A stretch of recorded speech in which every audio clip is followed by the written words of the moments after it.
యెహోవాను స్తుతించుడి. యథార్థవంతుల సభలోను సమాజంలోను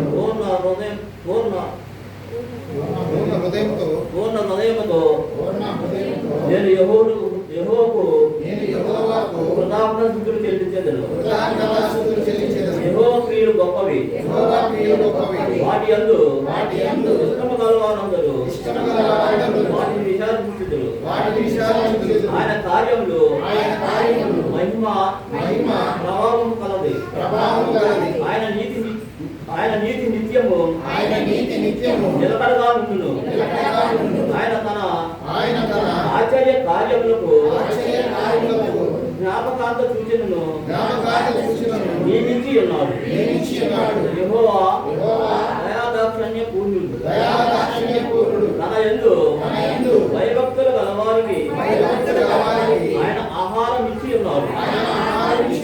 ఆయన నిత్యము తన నిబంధన జ్ఞాపకము చేసుకున్నాడు. ఆయన తన ప్రజలకు అన్యజనుల స్వాస్థ్యము అప్పగించి ఉన్నాడు. తన క్రియల మహత్యమును వారికి వెల్లడి చేసి ఉన్నాడు. ఆయన చేతి కార్యములు సత్యమైనవి న్యాయమైనవి. ఆయన శాసనములన్నీ నమ్మకమైనవి. అవి శాశ్వతముగా స్థాపించబడి ఉన్నవి. సత్యముతోను యథార్థముతోను అవి చేయబడి ఉన్నవి. ఆయన తన ప్రజలకు విమోచనము కలుగు చేయవాడు. తన నిబంధన ఆయన నిత్యముగా నిర్ణయించువాడు. ఆయన నామము పరిశుద్ధమైనది, పూజింపదగినది. యెహోవానందలి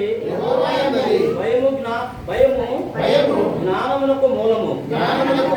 ఆయన శాసనముల అనుసరించేవారందరూ మంచి వివేకము గలవారు. ఆయనకు నిత్యము స్తోత్రము కలుగుతున్నది. యెహోవాను స్తుతించుడి. ఈ కీర్తన బట్టి యెహోవాను స్తుతించుకుందాం.